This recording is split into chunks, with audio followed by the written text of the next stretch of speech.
Well, we learned so much from real experience, right? People willing to share, to talk about what went well, what didn't go well, the crises, the disasters they navigated, and how they turned it around by not giving up, by innovating, by leaning into new circumstances. That's our show today. Hang in there. You're going to learn about going from bankruptcy to 35 million plus and all that from somebody who's willing to tell the story. Hey, everybody. Bill Gallagher, scaling coach and host of the Scaling Up Business Podcast. Our show comes to you every week. We bring now 650 plus shows to wherever you're watching this right now, LinkedIn, Spotify, YouTube's, Apple Podcasts, wherever you're getting. Like, subscribe, turn on your notifications. And if you want to go do a workshop with me to get started in doing some of the work that we're going to talk about today, scalingcoach.com. We do a workshop every month, and you get your feet wet. You start in, you get a little time with me and a few other people talking about your business and starting to figure out how to apply the ideas that we talk about with our guests and our clients all the time. Scalingcoach.com. That's the website to go to. Anyway, with all that, I want to introduce a very old friend who I met like back in the 90s, Mike Chaput. Mike Chaput doesn't live too far from here. He had a company once upon a time with a different name, and he'll tell some of the story.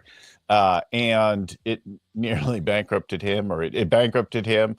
He'll talk about that. And so how do you go from that and then recover and get over 100 employees and have, be over 35 million and growing?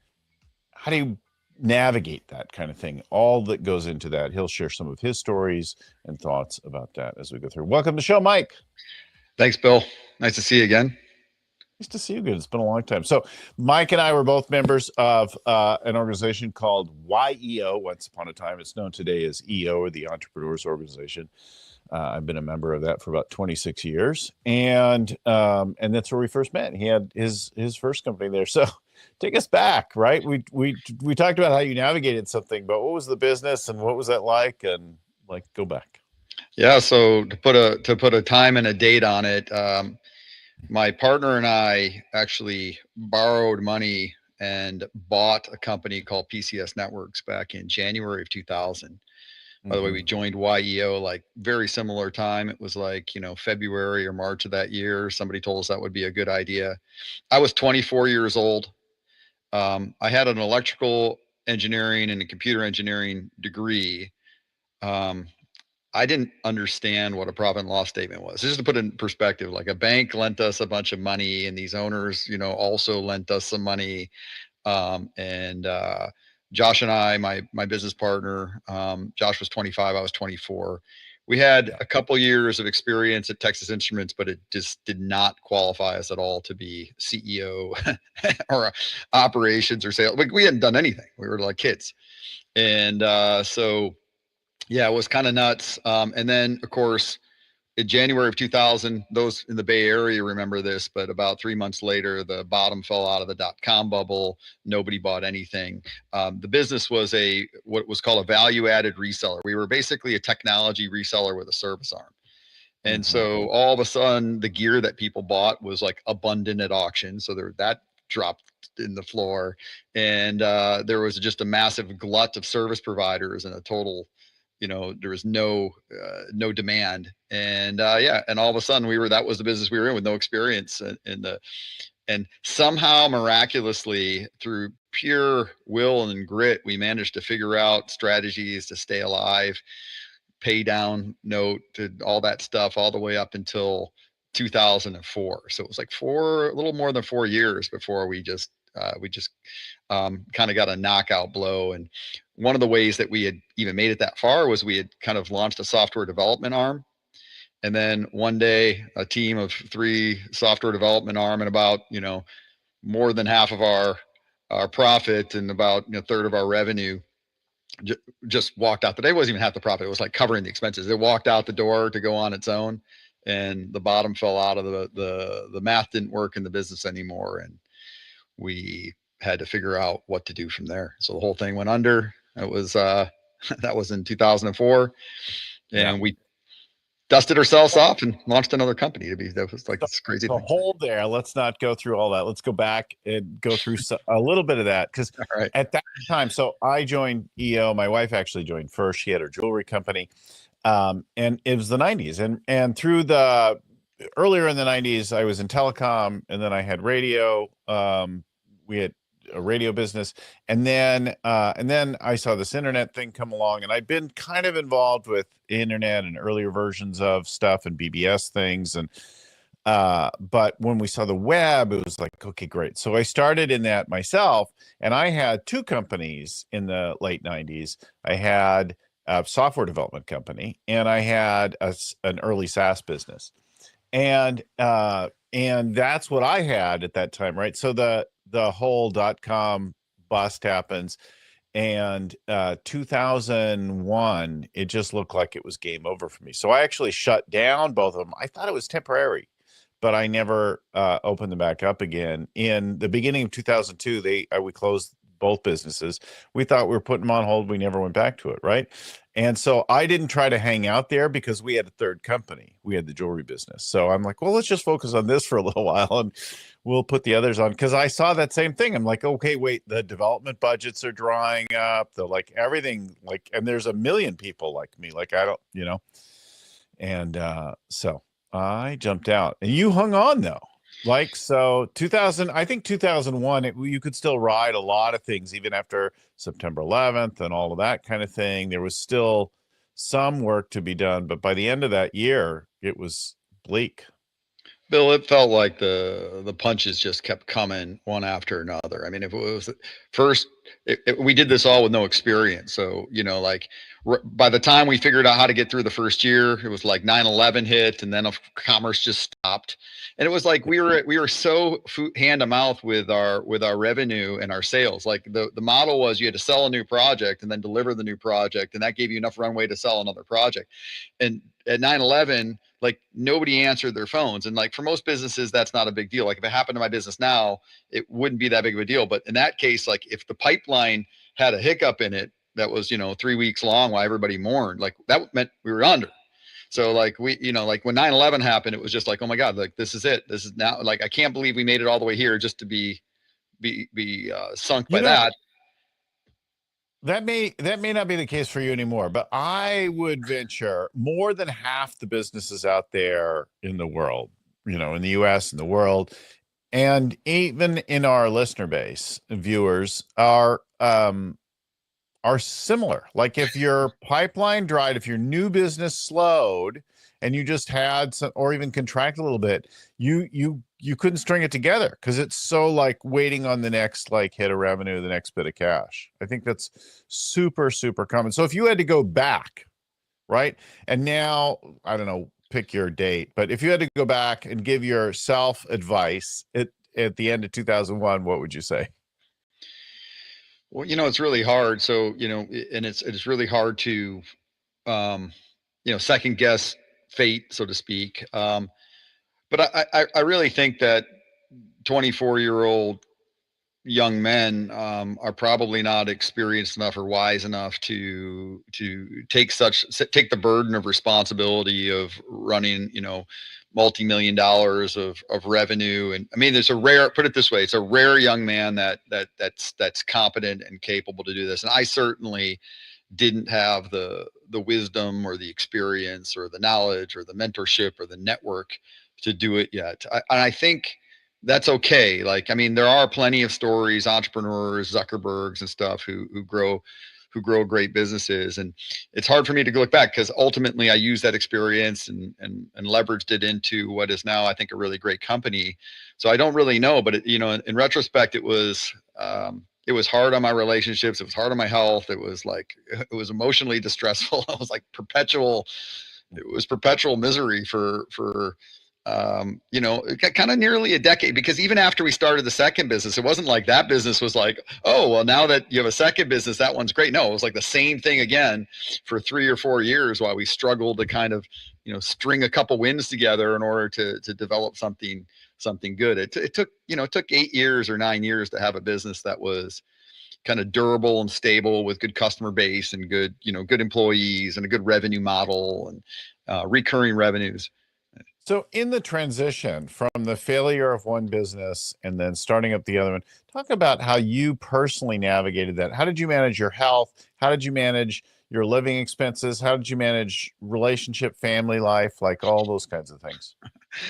It's a really funny question. So think about it this, Bill. My first son, Daniel, was born in September of 2003, and my bankruptcy was like 6 months later.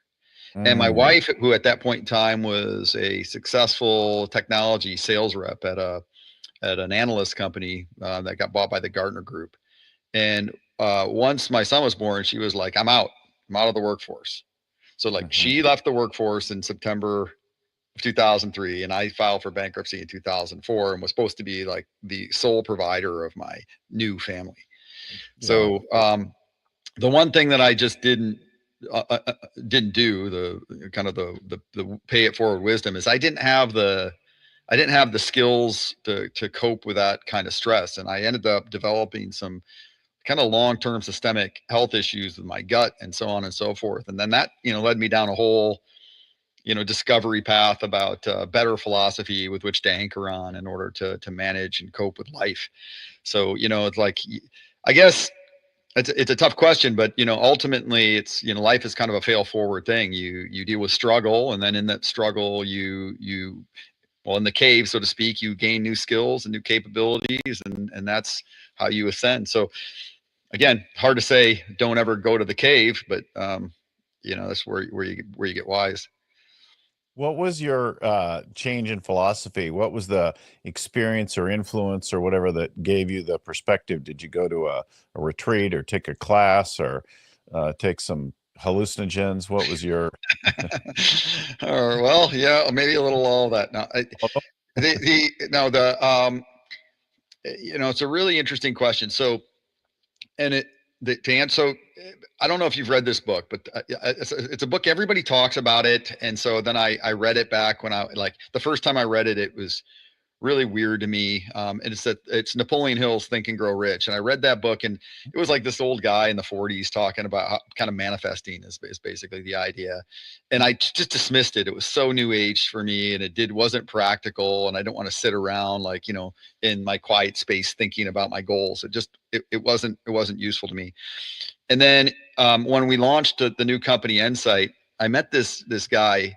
He's famous in my industry. His name is Gary Pica, and he was a mentor to me. We were in a peer group, and he taught me this idea of affirmation statements. And I really wanted what he had. He had this great successful recurring revenue model, and he was showing me how to do it. And so I'm like, well, if this is what he did, maybe I'll just try these affirmation statements. It reminded me a lot of the Napoleon Hill.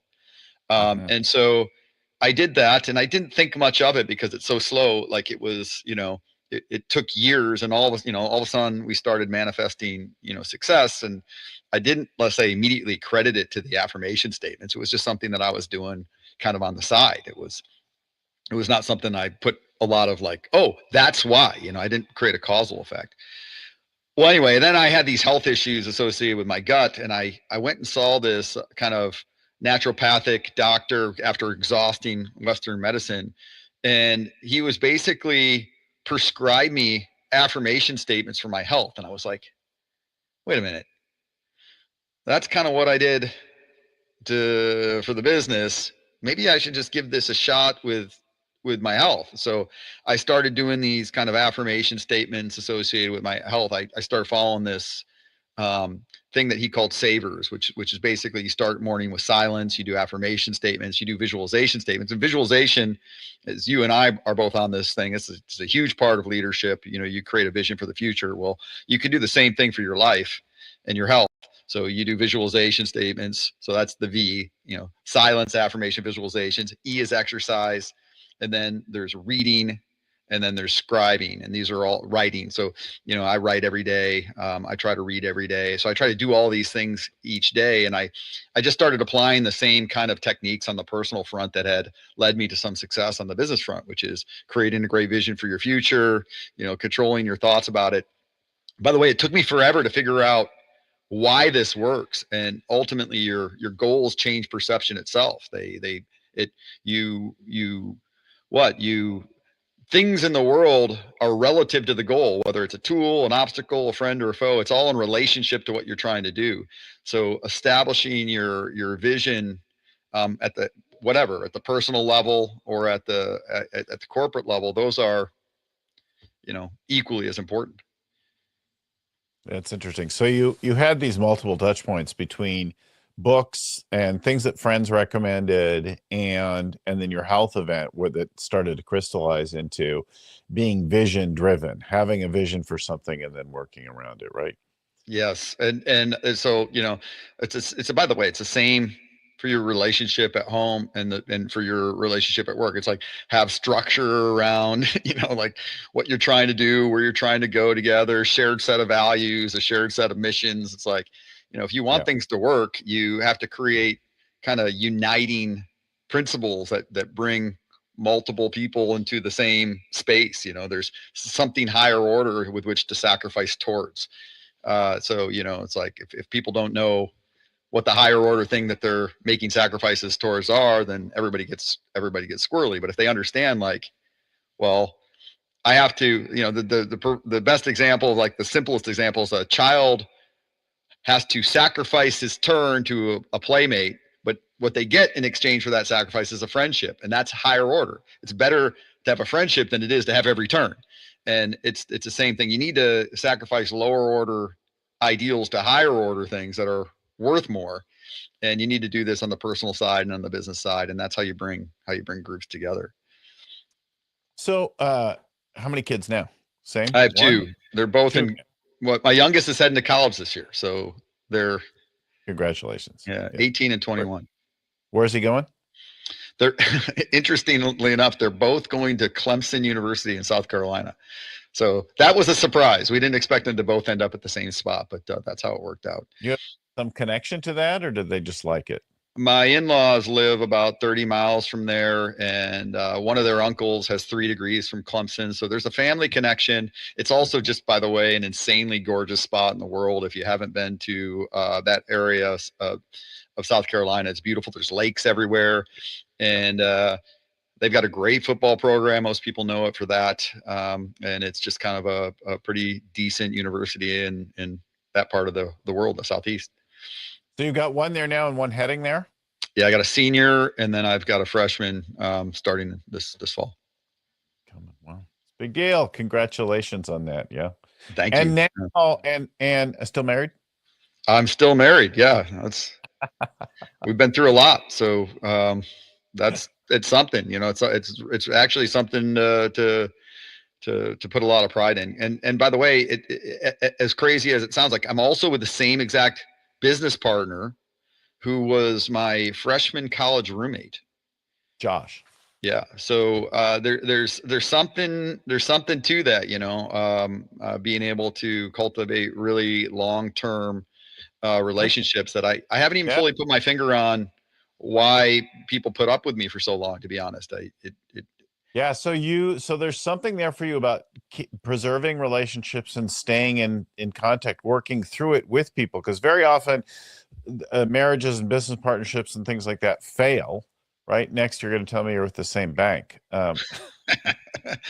Well, it's like, maybe we're shopping banks right now, but actually it's true that we've been with, although it pivoted, it was Merrill Lynch for a while, and then they got bought by Bank of America, and we're still with Mhm. Bank of America. Excuse me. So kind of you are. All right. So that's what you went through with the family and the relationship. You suffered it, but you weathered it together. At what point do you decide we're gonna start a new business? We're gonna call this thing Insight. Talk about the thoughts about how that, like, so a bankruptcy is a big deal, right? How did you like, what was it like there that you were in the middle of that? Where did you decide to jump back in again? There's a lot of angles to talk about, but Right. let's just break down what happened. So we were hand to mouth for 4 years. Like took every dollar to pay the obligations, payroll and Mhm. debt service and all that kind of stuff. And there were we had grown this software dev business in addition to the hardware resale business. By the way, one of the ways that we even survived so long is we ended up riding a new technology wave in the security and firewall space with a company called SonicWall. We became one of their best resellers, and we got a bunch of leads, and we were getting a bunch of work, and it filled a big giant gap. But the other way we did it was we developed basically a development around Microsoft SQL. We had this gentleman who worked for the company, and we grew that business, and I was out hustling, doing all the sales, and we tripled the size of the revenues, and it was having great contribution margins. And first thing that happened was that developer convinced us to hire his wife, and she was a great developer. And then he convinced us to hire this lady from Russia who only speaks Russian. And then the next thing you know, he took the wife, the Russian lady, and himself, and they went and just took the entire base of business. And there was just no we just had no vision to how to figure out how to make the thing. I mean, at the time we were probably 3 million in total revenues, and that was like 1.5 million of the whole revenues, and we couldn't math the thing together without it. So it was simply a moment where it was like, okay, this thing isn't going to work. And we negotiated with all the people who we had obligations to, which a huge obligation was actually the lease. That's what took us under. We signed a really poor lease at the very first day, and unfortunately that was personally guaranteed. And so, we tried to renegotiate with them. They wouldn't. And it was like, well, without that piece, there's just no continuing. So we obviously consulted with an attorney, and we got some advice around, how we could start another business. There's a bunch of details associated with that, but once we established the bankruptcy, and there was a certain amount of assets we could retain in our house and everything like that, and then after that we were free to conduct whatever commerce we wanted to, and we didn't really have anything else to do. So there was some void in the marketplace, and we started a new brand and solicited and found some new clients, and it was very small and incredibly modest. We had this gritty little space in Berkeley that didn't require a personal guarantee. It didn't care about our bankruptcy, and we built a company called Insight, and it worked. I mean, it was like kind of unbelievable. What's the business of Insight today versus what you were doing back then? So you've been doing reselling and developing and value adding and all kinds of things around IT infrastructure. What was your concept, or did you just stumble into it with Insight? How'd you even come up with the name? Well, the name, so at the time it was incredibly hard to find any kind of reasonable name with a .com address. So we ended up pivoting to .net, and then we were just trying to figure out any kind of name in a hurry that had some kind of memorabilia that we could figure out a way to kind of maybe connect to our brand at some point. It wasn't particularly thoughtful or strategic as maybe I hope it was, but we were kind of like thinking something like, the end of IT suffering is in sight or something like that. We were trying to like figure out a way to create, a connection to maybe what we did, which was like, hey, end your IT pain. Mm-hmm. So that was the question. And the business model, I mean, I want to say we stole it, but it was freely shared with us. So stealing isn't a great analog.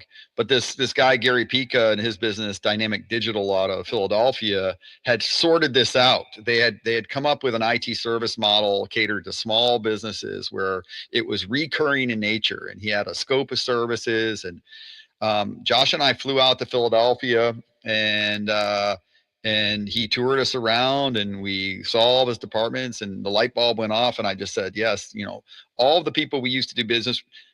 There was a section. So I don't know if you remember Howard Yellen, but Howard Yellen was a YEOer back in the day when we were there, and he had this little business called PCG, and it was a consultancy that did IT services to the legal industry. And he was going to shut it down, but instead of shutting it down, he decided to kind of like gift it to Josh and I for like a song. Like we had to pay him some some recurring of the profit while we ran it for a minute. This is in 2002. So it was another kind of thing that buoyed us up in there. But one of the things that PCG did that we found really interesting is their lawyers had these like recurring scheduled days. And that became kind of nice because it was like we could manage it. There was like a guy who would show up on Tuesday at one law firm and another one. So that was like the first idea. It's like, oh, recurring revenue. That should be like something that we figure out because we don't have to think about the projects. But Gary had turned his whole business into a recurring revenue business. So I thought, who could use this strategy? Were all those old law firms that we used to serve that had these recurring scheduled days, because this is much better. They basically get IT managed services. They can call us at any point in time. We can remote into their systems. We can handle all the maintenance remotely. It just seemed like a much better model. So we stole his model, and it wasn't just the law firms, but it was like there was a bunch of clientele at that time who was using the scheduled day concept with consultants. And this was just a much better delivery model. And so we said, okay, well, we can do this. And so we talked to a bunch of customers that we knew, and we found new customers. And the one thing that I learned really well, Bill, in the 4 years before the bankruptcy was how to sell. Like it was an essential skill. Like we would have lasted even a quarter if we couldn't figure out how to sell. And we also learned how to network. It's like through YEO, that was kind of a part of the selling. And so we learned those skills really well. So when we launched the second business, I was like, already knew how to go to market. I already knew how to network. I already knew how to describe these, what the problem was and what our solution was, and how to take a point of view, and how to close basically. And so we sold our first slew of customers on this recurring model, and they were, obviously they were happy with this. The one thing is the partnership, the small team that we started Insight with, were really competent on the IT side. Like we knew how to do service delivery as well. And so if you know how to do service delivery and you know how to sell, you can kind of start putting together the basics of a business. And so that's what we did. And then more and more people wanted customers, and then we were able to sell employees, and we had to master a whole bunch of other skills along the way to scale. But that was how we got started. I think it's a really, really useful insight on Insight. So if you know how to sell, right? Like you could find somebody, hopefully you find somebody who can deliver the work. But if you can just do the work, but you can't sell, you may suffer and fail in business, right? Like the fundamental thing about knowing how to do something, sell something, is far more important than I'd go sell something, and if that wasn't working, I'd sell something else. And, if you're focused on selling, and then if you're a guy like me, where you're trying to sell and deliver, and you're the primary thing, that's the hardest by far. You got to master all of them all in one brain. So actually there's a key thing. Like when you think about the small, I bet some of our smaller company audience are like this too, where look, I sell based on leads. I get referral business, really. We have things like this show, and people refer and come up and show up around it. But really the volume, the traffic is people who know me, who know my work, and who see our work in the world, and they're like, okay, we want a piece of that. So there's no part of like outbound prospecting in my world. And I think that's a problem if your company is like that. Like it's happened to work in my case, but it would be a lot easier if I had started the beginning with a great like outbound pipeline, a way to call you up and go, hey, CEO, you want to come work? I'll help you scale your company, right? It just doesn't work that way in my world. But that is a fundamental thing that makes all the difference. If you can figure out how to knock on doors and build some business, it can make a massive difference. Well, Bill, to do a quick plug for you and what you do. So I met Vern Harnish. He spoke at an EO event, and like in those early 2000 years, I don't remember exactly the year. And he gave away the first Rockefeller Habits 1.0. I have a signed copy still from him on that. I ended up buying the 2.0 version, years later, and just going through that. But to me, I think the idea behind what his playbook is very simple. It's like, and I always use the example of like building a house. It's like nobody can build something that's in your head. Like they're not going to be able to that house is not going to manifest. It needs a central drawing of what it needs, some descriptive drawings of what that house is going to be. And then the descriptive drawings need to get successively more detailed such that the carpenter knows exactly what to do. The structural engineers know, like you have to, and that's what the one-page plan is ultimately trying to do. It's trying to get the leader to say, hey, this is what we're trying to do. And here's how it's going to break down. Like I need my big, hairy, audacious goal, the pinnacle of the vision. Then I need to figure out what the line is through 5 years. So if we're going to get that goal, what are we going to do 5 years? Then it's like, well, if we're going to hit any of these 5-year goals, what do we need to do? 1, then quarter, and then all the way down to what Susan does on Monday morning, and what are the metrics we're going to hold her accountable towards through that line. And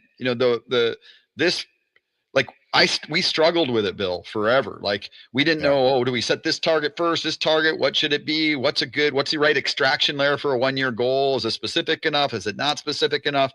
And you can spin your wheels a lot doing that. And if you can work with somebody who's done it, who knows what they're doing, who can guide you through it, you can create a great vision. It's like you wouldn't build a house and just try to be the architect. You would get an architect to help you, what you want in your house. And I think ultimately that's what you do. And I think most leaders could benefit from that kind of guide. So you think, how long did you spend working through those things? Oh gosh, years. And I mean, we went through, we've been through Rockefeller Habit. We went through Pat Lencioni's The Advantage. We've done EOS. So we've tried all the stuff. We've also baked in a huge amount of lean philosophy. So there's a bunch of that embedded, and there's business planning methodology inside of lean. But ultimately, we haven't found anything better than the one-page business plan, at least not as a way of consolidating all these concepts. So we still use the Rockefeller Habits one-page business plan as a way of codifying the most distilled form of our vision. And so that's still I did a new client this week that they've been in business for a little while. They're actually doing acquisition growth right now. But we did their first plan, and they've done a bunch of versions on their own and with a lot of stress and that kind of thing. A little advanced work, a couple of phone calls, and then in 2 days we knock out what's the purpose, the why statement, what's the vision, what's the BHAG, what are the values, how does it all work together, what are the brand promises, what's the vision narrative, what are the annual initiatives, what are the quarterly priority, like all that and a bunch more in like 2 days.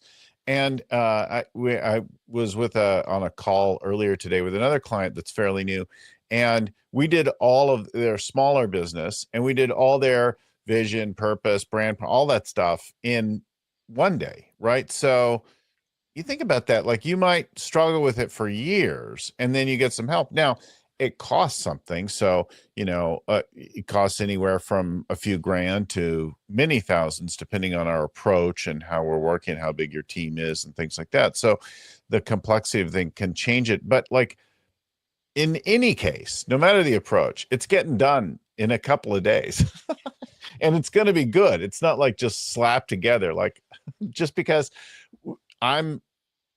it's what I do for a living, right? Like, and I've done it for thousands of companies now, right? So when you do it on your own, when you struggle with it as a 24-year-old or a 34-year-old or a 42-year-old or whatever it is, it's hard when you're working on your own. I know I did it myself for lots of companies, and we iterated on it. We spent away and we did retreats and things like that. And then when you're working with, my first coaches sped it up for me. We learned from Vern, and we did it faster. And then when I went to go be a coach full time, I'm like, I guess I should just work with Vern because he's the one who made a difference for me. Well, there's a bunch of things that people who attempt to do this on a self-service basis, there's a bunch of things that are subtle that you'll get stuck on. So for example, you're setting a 1-year target, and like, you don't know whether it's, let's say, too specific or not specific enough. Should it be more measurable? Should it be more lofty? And it's just like, there's no answer to that question, exactly. There's no exact answer. So if somebody's seen a bunch of these and has seen companies that what targets have tended to work and that's not like, you get that wisdom in your room. You can short circuit how long it takes to get to a consensus. Like, this is good enough that we got to the 80% here with this. We directionally, we know what to do. One of the things that we've done, Bill, is in the one-page business plan, it's the distilled version of it. But then we come back, and for each of the segments, we do a long form write-up. So each leader takes a section and they write in detail what that little thing means. So like the 1 year plan, like, where did it come from? Why? So that way we can have a distilled version that you can see. And then you can have, like, well, if you really want to understand how this 1 year goal is and where it sits and why it's connected to the 5 year and how it's connected to the BHAG, you can read a write-up. And the large language models make this a little easier to do as well, because you can record your meetings. They can kind of give you the first version of this. And so there's a lot of stuff you can do now that you couldn't do back in the day. Yeah, it's funny. Our competitive analysis, strategy development, we're using the AI LLMs before, during, and after all of our meetings now. And it just speeds everything up, from when we're working by hand and things on the wall, like taking all that and putting that into one concise set of notes. Like, that gets done easier. Recording the meetings, transcribing the meetings, summarizing the things, like, all of it is enhanced, aided, speeded today with LLMs. And I think that what you point out is, like, there's the speed of that, the having an outside perspective on knowing it's good enough, you can relax now, and somebody to tell you that, and somebody to know how to guide you through that. But it's just, it could also be fun. Like, it doesn't have to be such a struggle, right? Well, I'm with you. I think so. I've got this, take I've been putting out there. So there's these two guys, Doshi and McGregor, and they wrote this book called Total Motivation, and they talk about motivation. The three kind of durable sources of motivation are play, purpose, and potential. Okay, and so what you're talking about is this source of play. Now, I'm going to hit play in here in a second, but let me talk about the three motivations that are non-durable, they're not iterable, and they actually don't work. And it's economic pressure, emotional pressure, and inertia.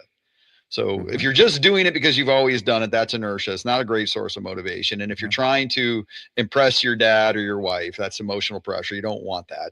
And if it's economic pressure, you're just doing it because who's going to pay the bills? Like, these things are very exhaustible resources. But when it's play and you're doing it because it's fun, like you talk about, and I think it's absolutely fun. It's like some of the most fun time you can have, like stimulating conversations with the smart people you have a great relationship with, and you're working on something exciting together. I mean, what's better than that? So whenever you can make the work play, you're not only going to get a better result, but it's going to be an inexhaustible source of motive. And of course, things are going to work out a lot better if you're in that space. The more playful, the more combined, integrated we can get, the better, for sure. So let me ask you a couple additional questions about the new business. So what would you say has been your luckiest break? Where have you gotten lucky with the new thing? Boy, I don't, I'm kind of in the school of Jim Collins' return on luck. I don't believe in the traditional sense of luck. So that is to say that there are constant disruptions. So the example I've been using in the face of the large language model is there was the disruption of broadband internet. Okay, that was a disruption. And if you look at the way that Blockbuster played it, you'd be like, oh, well, they got really unlucky because their business model was disrupted by broadband internet, and it just killed the brick and mortar distribution of content. But they easily could have been Netflix. I mean, they were in a much better situation to be Netflix than Netflix was. I mean, they had customers, they had brand, they had, contracts with the media companies. So was it bad luck that broadband? I mean, it could have been great luck. We've been through all kinds of like bad luck events, and we just kind of played them appropriately. I mean, COVID turned out to be good for us, because everybody needed to figure out work from home. And that was a technology solution. Yeah, we're really good at technology. So, it was we played it right. Like, there's tons of people who didn't figure out, didn't see it, so I guess I see everything more like a coin. There's a heads and a tails to all these luck events, and it's to me it's more about return on luck. So I could talk about all the disruptions, the banking crisis. We won in that crisis. I don't know how, but it was like what happened was a bunch of larger companies started to try to cut back, and all of a sudden one of the areas they wanted to cut back was their IT staff, and all of a sudden they kind of entered in market, and we found that there was like an opportunity for us to go after these shrinking companies and retrofit their IT departments. And so we saw an opportunity in it, even though the market was crashing. So, like it's weird, but like, I'm kind of thinking, some of the bad luck, you might think banking crisis was a terrible luck thing, but we ended up doing well. COVID, we ended up doing well. So, I don't know. I mean, there's no obvious thing comes to mind. There's this old study. It was like Cambridge or Oxford or something like that. And they want to study lucky people. So they asked people, are you lucky or are you not lucky? Like, how do you describe yourself? And they put people in two buckets, but they gave them both the same situation. So they gave them this theoretical, like little experiential thing. And they set up roughly the same set of circumstances on one where they put an opportunity to get lucky along the way. And the people who thought of themselves as unlucky went about and had an ordinary experience. They went out and they came back and they said, yeah, I walked down the street and I got a cup of coffee like you told me to, and it's fine. Like, here you go. They didn't perceive the luck event at all. See it, right? The lucky people on average found the money that was laying there on the street and met the interesting millionaire in the coffee shop and came back with a rich story to tell about what a great day they had. So this is, by the way, this is back to Napoleon Hill, all full circle to that. So your self-identity is why affirmation statements work. Your self-identity, the thing you tell yourself about yourself, affects your perception of the world, the same world. Yes. But you're able to perceive it differently based on your self-identity. So the world of so-called fact is not the same for everybody because you have to perceive it, and your focus is and attention is a limited resource. And so, this is a perfect example of how your identity affects your experience. It's funny. I hate the word and the use of the word manifesting. It just really bugs me. It's one of those things. It's kind of triggering for me, right? And it's not because I don't believe in what's being said there. It's because I think most people don't understand it, and they use it in a way that disempowers themselves. So thinking about the lucky study, and maybe I'm not even telling it right. Maybe it didn't even happen like that. Doesn't matter. You have a set of circumstances. Everybody had the same set of circumstances. So whether you were out, manifesting whatever, like we all are surrounded by opportunities to discover money, to meet interesting people, to seize opportunities, that kind of thing. And the people that are sitting around there doing their manifesting work are personally, it's not magic. You're thinking about looking for the opportunities in the world, and then you're taking advantage of them because they're actually already out there. It's not like doing some incantations brought them to you. No, they're there. Doing the incantations primes you to be looking for them, to actually seize them when they arise, right? You perceive the world relative to your goal. Like if something's a tool or an obstacle, you can only see whether it's a tool or obstacle if you know what you're trying to accomplish. Otherwise, you can't even see that as a tool. Like you have to know you're right. You have to pick up the money. You have to say hi to the guy or gal, right? Like you have to do something to realize it, right? Yeah, and you have to have an identity or a goal or a vision, just think about your feed. It's like your feed is a machine, your machine algorithm that whatever you stop for a second at, it's going to show you more of that. So if you're trying to be a great CEO, you might pause when somebody starts talking about how to be a great CEO for a second. And then what's going to happen to your feed? It's going to show you more of that stuff. If you don't want to be a great CEO, you're just going to swipe up really quickly, and the world's not going to reveal anything else to you about how to be a great CEO. So you have to prime yourself with a goal. I want to be a great CEO in order for the world to disclose to you what it's going to require to be a great CEO. Maybe you're going to watch this podcast or something. Yeah. Well, we've talked about an awful lot of good stuff, and we've talked for a while now. I think we've given people enough to chew on for the week. If you're in the middle of something or face something soon, don't give up. There is something better on the other side of it. Navigating through it, hanging on to those relationships, looking for what you really want, finding a way through to the other side, I hope is a message that you got from Mike and his story today.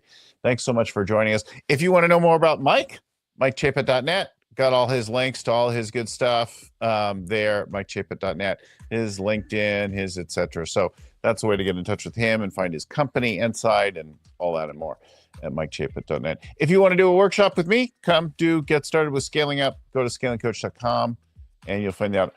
Here's something else. If you got something valuable out of it, I'd love to hear from you. I think with this world of podcasting and YouTubing and that kind of thing, it's so like I'm speaking into the void. I'd love to hear from you. Drop me a note. I read and respond to every single comment. You can make it public and comment on wherever you're getting this right now, or send me a note on LinkedIn or whatever platform that you're on, and I'll reply privately. But I'd love to hear how it's valuable, this show or any of the others. Love to hear from you. Send me a note. Thanks. Mike Chaput, thank you for being with us. Thanks. My pleasure, Bill. To my mutual friend and mentor, Vern Harnish, who created the whole scaling up mess that I'm a part of and has impacted so many thousands of companies today around the world. And to Wanda and Anna, who got our show ready and produced in and out every week and keep us in front of everybody. Thanks again, everyone, for watching, for listening. Until next time, keep scaling. We'll talk to you soon.